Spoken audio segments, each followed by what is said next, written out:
first president of the club was Jim Cowles. They got together at Glendale Golf and Country Club, 24 members and their spouses. Things were a little tighter in those days as far as becoming a member. It was strictly invitation only. And before you were asked to accept that invitation, you had already been screened and approved by the board of directors before the invitation was issued. We were sponsored by Kirkland Rotary, and we in turn have sponsored Bellevue Sunrise, Bellevue Breakfast, and Bellevue Overlake. In 1962, we had 24 members. In 1965, we had 40. In 1975, we hit 100. In 1988, under Bob Wallace, we hit 200, and we've pretty much been around that 200 number ever since. First of all, I want to be perfectly clear that the work of Rotary is done in the club by Rotarians, and districts exist only to provide assistance to those efforts. The first major project that this club got involved in took about 5 or 6 years. The club decided that they would build a school and furnish it in this little village, Rampura, in India, and they did. We're able to construct a kindergarten and a lower elementary school. Bellevue also helped provide funding for teachers, equipment, school uniforms, and today the school is still named Bellevue Balmander is the name of the school, still there. The salmon bake, that got to be such a tradition that we finally decided after a while that maybe we could raise a little money on that, so we decided we'd have a little auction in addition as part of the salmon bake. The biggest one that went, I remember, was Dr. Lee Ellis had donated a vasectomy, but I only allowed the women to vote on it, to bid on it. Rotary International decided that we should have women in Rotary. And actually that was not a difficult decision for Bellevue Rotary. It was greeted enthusiastically by almost all of the members of the club, with the possible exception of Mike Green.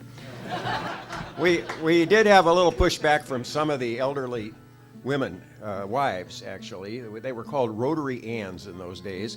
And some of the elderly were just a little bit suspicious of these young hussies coming in and being perhaps interested in the old goats that were sitting around the table. Rotary has done more as a single organization than any other organization in this nation to reach across to other lands and build goodwill and respect with other nations. And how do you think they do it? They do it every day. Anybody know? Student exchange. We're here today and have had a really great project in place to help people with disability in Nepal. In 2005, I started this process going to develop a project that would utilize something called a Rotary 3H grant. That's Health, Hunger, Humanities grant. It's the largest grant that Rotary gives out. The project itself was about changing the perception of having a disability.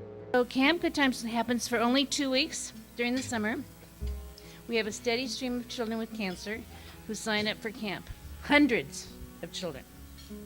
We have an all-volunteer staff of medical people and cabin counselors, many of whom are former campers. Unique to Rotary Wishing Well is the fact that every penny for the last 30 years this October has gone to the Wish. There has never been an administrative fee charged to the program. Over the last 30 years, our mission has expanded from originally fulfilling the dreams of terminally ill children to helping young adults. Most people think that the wish is for the child, and that is true. But actually, it becomes part of the last good memory of the parents of that child. RI decided to launch the Polio Plus campaign, and it was a big deal for Rotary International and a big deal for Bellevue Rotary. We're almost done with polio, by the way, with the live virus only in 4 countries now: India, Pakistan, Afghanistan, and Nigeria. For 14 years, the Rotary Care Free Clinic volunteers, with the support of Overlake Hospital Medical Center, Washington Imaging, and Bellevue Medical Imaging, have provided health care to Washington State residents who do not have health insurance, who do not belong to any other health care organization, and who cannot afford to pay for their health care. Over the years, 12,000 patients have received medical care at the Rotary Care Free Clinic. This ability to have treated 12,000 patients since 1977 has been through the generosity of the Bellevue Rotary club being our main sponsor. In the last 20 years alone, this club has made cash grants in excess of $3 million. I want to add my congratulations to the club for reaching the milestone of $1 million giving to the Rotary Foundation. We thank you, and thank you, and thank you. May God bless the Bellevue Rotary Club for the continuous support in helping the local community. My husband Marvin and I humbly and very happy to contribute $2,000 to the Bellevue Rotary Club to support in helping others. There is a power in this room, and if you can harness that power, there is no stopping where this Rotary Club can go.